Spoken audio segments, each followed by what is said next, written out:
Hello and welcome to lecture 9 of Introduction to Logic. And as I told you in the last lecture, that we will be discussing symbolizations. Now I have divided this part of symbolization, the lecture part of it, into two parts.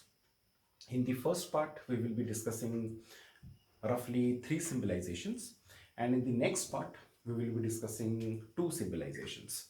So, total there are five symbolizations or five types of symbolizations which we need to understand in logic. And once we complete the theoretical part of it, then what we will do, we will take certain exercises on symbolizations. So we will take a lot of questions from the book from Copy, and also we will use some examples from Hurley, and also certain other examples which you will require or which you read here or there and so on. And we will also talk about that what are the things which we need to remember, as well as what are the things which we need to uh, always keep in mind, because there are certain ways through which, even if we know symbolizations, we may falter. So those how to avoid those mistakes and what are the things which we need to keep at the back of our mind is something which we will be discussing right now. So as you know, in our course, that there are five things or five symbols which we discuss, right? So the first one is negation. So this is the first symbolization which we will be discussing for the first thing. Now, how to detect that in a statement there is a negation? Like one of the markers of negation is not. So not is the simplest of expression which is used for symbolization or symbolizing negation, right? So this is the first one. Then there can be another expression like it is not the case. So again you can see that this also is an expression which gives us the idea that the statement will have a negation. I will take a few examples as well by the end of this. After every symbol, we will be taking a few examples as well, and we will be doing a lot of questions in the exercises section. So not is one marker which tells us that there is a negation which we need to put.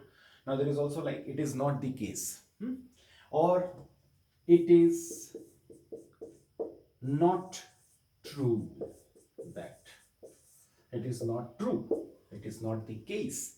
So these are also certain expressions. So not, or it is not the case, then it is not true. So these kind of expressions. Then there can be also certain prefixes like a, in, right? So this, these kind of expressions or these kind of I will say prefixes also needs to be picked up for a negation. Like what I'm talking about, like suppose there is a question like it is not the case that today is Sunday. Now if you see, today is Sunday, if P is today is Sunday, so what will be our symbolization for this expression? It will be negation of P. So what negation of P will say? That it is not the case that today is Sunday, or it is not true that today is Sunday, right? So this expression will be, say, both these statements will be expressed by this expression called negation of P. Now there can be something like this as well.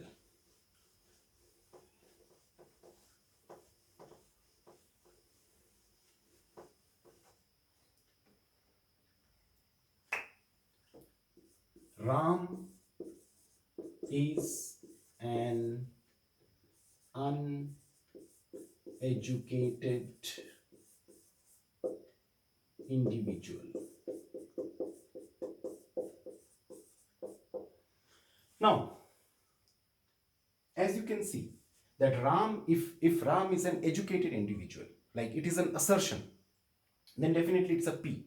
But as you can see here, that there is a prefix which tells us that something has been negated. What has been negated? Now this is the English language, or this is the English, the thing which we need to pick up, that we are negating a statement. What kind of statement we are negating? We are negating that Ram is an educated individual, right? So what we are saying, that Ram is an uneducated individual. So if P is Ram is an educated individual, so it will be negation of P. So this kind of expression has to be picked up. So as I told you, not, or it is not the case, or it is not true that, right? Or Ram is, or something like an un or in or this or a sometimes is used as a prefix, and by using that prefix you negate a term.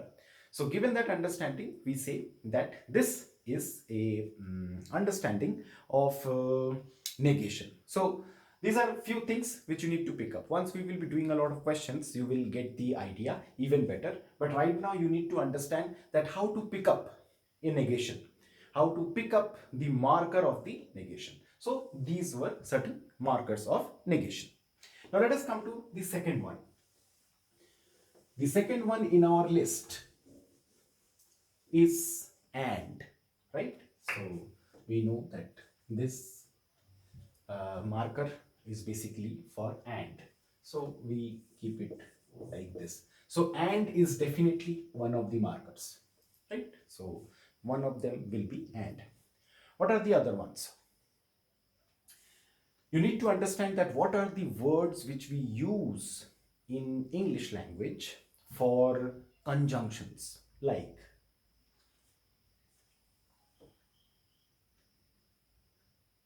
however, yet, despite, moreover, because. All these words are basically a conjunction. If you see in any sentence, if you see in any statement, whenever we use like Ram and Sham study in class 6th, right? So Ram studies in class 6th and Sham studies in class 6th. So this is the understanding. So it will be a P dot Q kind of understanding. If we say that somebody is intelligent, however he is lazy, right? Like Ram is intelligent, however Ram is lazy. Or like an expression like but, this is also a conjunction, right? Even a comma or a semicolon or sometimes even colon is used as a conjunction. So there is a list of words which is given in your book as well, and please go through that. So those things will tell you that what are the conjunctions. So the idea is, what is the idea? The idea is to pick up those markers which makes a sentence and, right? Like which or whose sometimes are also used as conjunctions. Moreover, however, nonetheless, notwithstanding that. So all these things sometimes are used as conjunctions. Like, but there are certain times, certain kind of expressions, and this is something which you need to understand in English, that there can be some expressions which even if we know the markers, still it is not very easy to pick up, right? Like I will take two examples for you people. First example is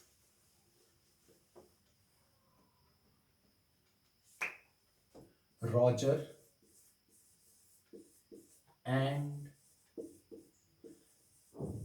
Raphael are not only crazy but also devoted to tennis. Suppose if this is the expression which is given to us, so how to read this sentence from our perspective? Now, see, it is saying that Roger and Rafael, I am right now talking about Roger Federer and Rafael Nadal, right? So, Roger and Rafael are not only crazy but also devoted to tennis. So, if this is the expression which is given to us, so how to symbolize this, right? I will be taking a lot of examples in the class, as well as a lot of examples we will be solving in the exercise section of these lecture series. But let us take this example. Now, this is quite an interesting example, and we need to understand that how to go for the symbolization of it. Now, the first thing which is important for any student of logic is to divide this complex statement into simple statements. Now, how to do this? You need to understand that you need to divide it into simple propositions. Now, what can be the simple propositions for this? Roger, now, acha, okay. One thing more, you can see that there is a not which is used, right? So, this not is going to make this proposition or this complex proposition a negative proposition, is also which we need to understand. Uh, it is very important for us to understand that we preserve the meaning of the proposition, because unless we preserve the meaning of the proposition, we will not be in a position to symbolize a proposition, a complex proposition in, or a compound proposition in the proper fashion, right? Now you need to understand that how we can break this proposition into simpler ones. First thing first, you need to understand that what this sentence is, or what this statement is saying. It says that Roger and Raphael are crazy for tennis and they are devoted to tennis. So we can divide it into two propositions. First, like suppose if I say A, which means Roger and Raphael are crazy for tennis. This is one proposition, and another proposition can be Roger and Raphael are devoted to tennis. So this can be another proposition. Now you see that this sentence can be further divided into two simple propositions more. What will be those simple propositions? That Roger is crazy for tennis and Raphael is also crazy for tennis. Similarly, Roger is devoted to tennis as well as Raphael is devoted to tennis. So these two, A and B, are not simple propositions, and therefore you cannot symbolize it in this fashion. You need to further divide it into a more simple propositions which cannot be further divided. That was the understanding which we talked about. So we will not take these two, rather we will make it like this: P, Q, R and S. What will be P? Roger is crazy for tennis. Fine. Then second will be Raphael is crazy for tennis. Then next will be Roger is devoted to tennis. Next will be Raphael is devoted to tennis. Now, once we have divided this proposition into simple proposition and it cannot be further divided, so what will be the symbolization of it? It is nothing but an AND function. It's just a conjunction of all these four propositions. So even if this sentence is having not, but if you remember, not only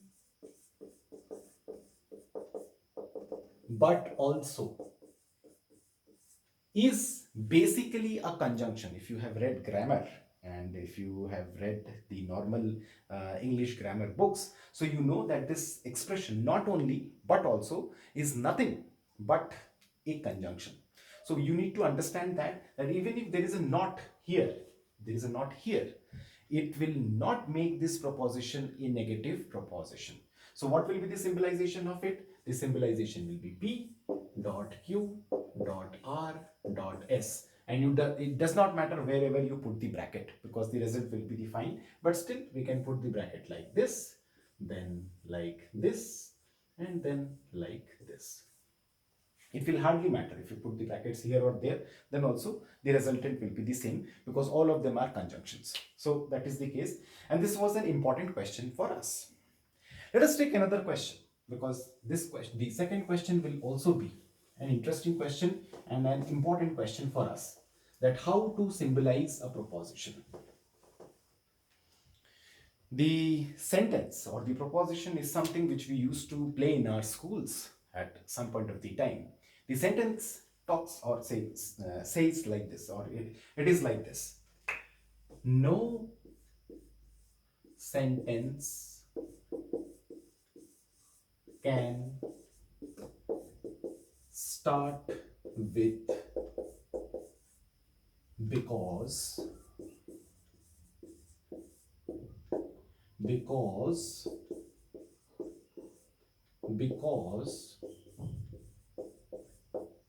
is a conjunction.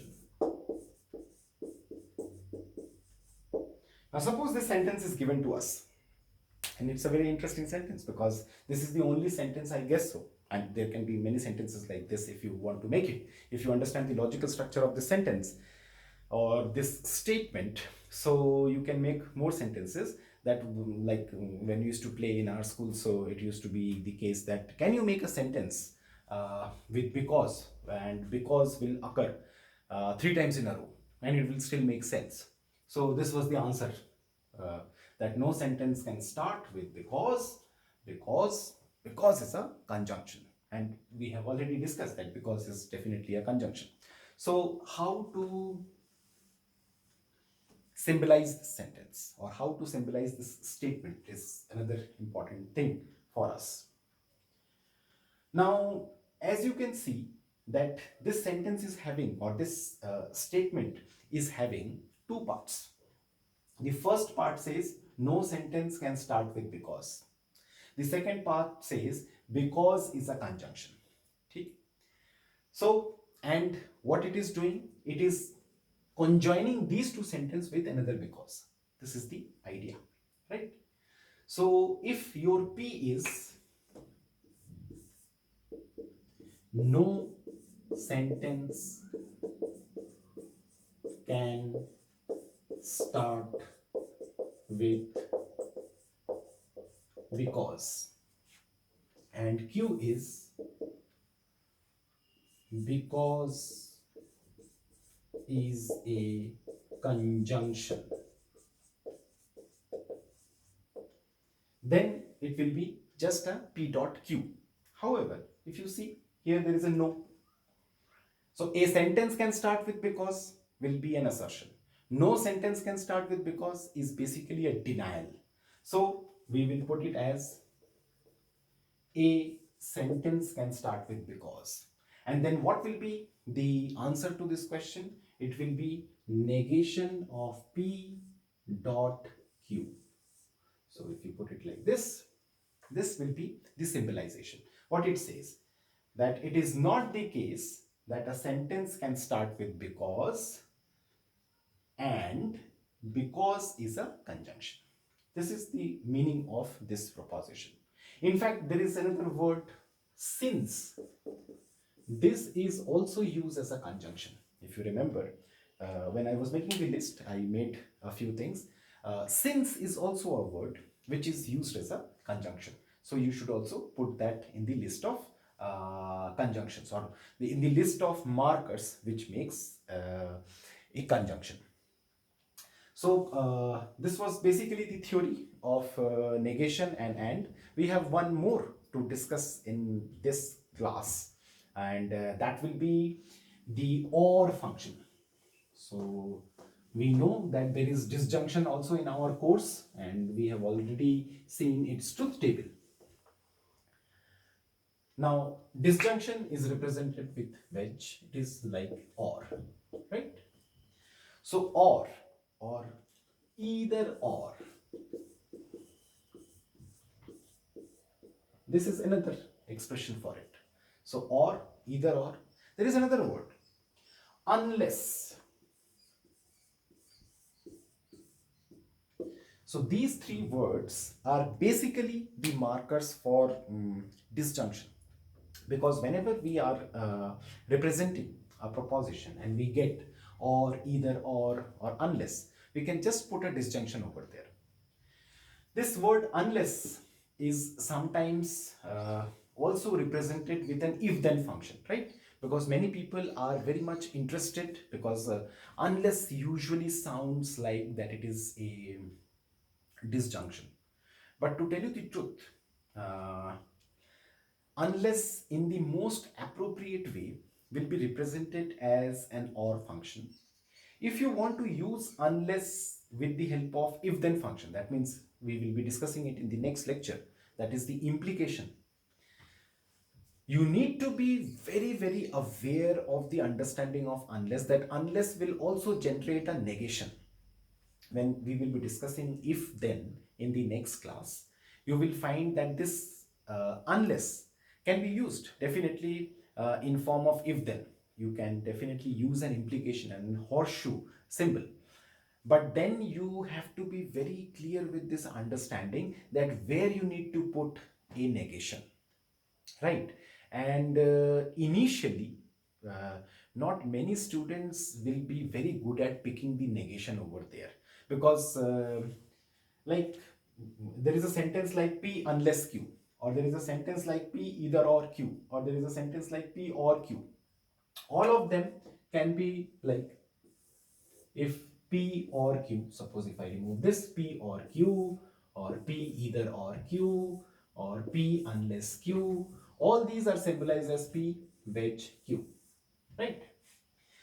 On the other hand, when you will be representing P unless Q in if then function, so there will be a negation developed, and this P wedge Q is basically equivalent to negation of P implies Q, which we will be talking in the next lecture. But then sometimes it can also be negation of Q implies P, or there can be double negation of P implies single negation of Q, and so on. So all these things come, and that is something which you have to pick up properly.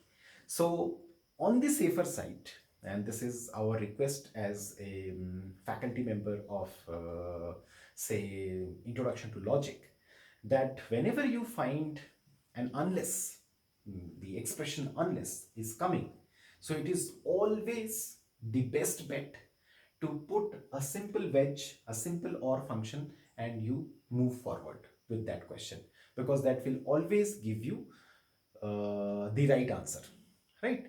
So these simple tricks and see these simple things need to be kept in mind in order to solve questions whenever we are solving questions, in case of negation, in case of and, as well as in case of or.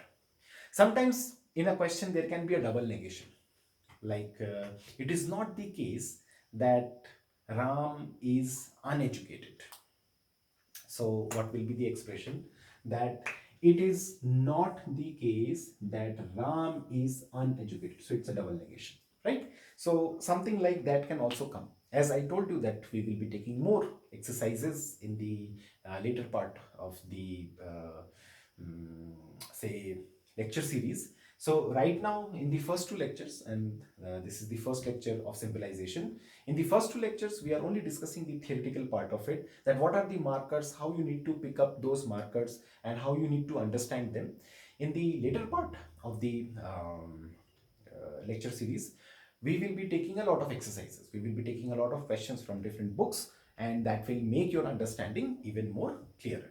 So we will meet in the next lecture with implication and equivalence, And for the time being, you can practice with these three. Thank you very much for watching.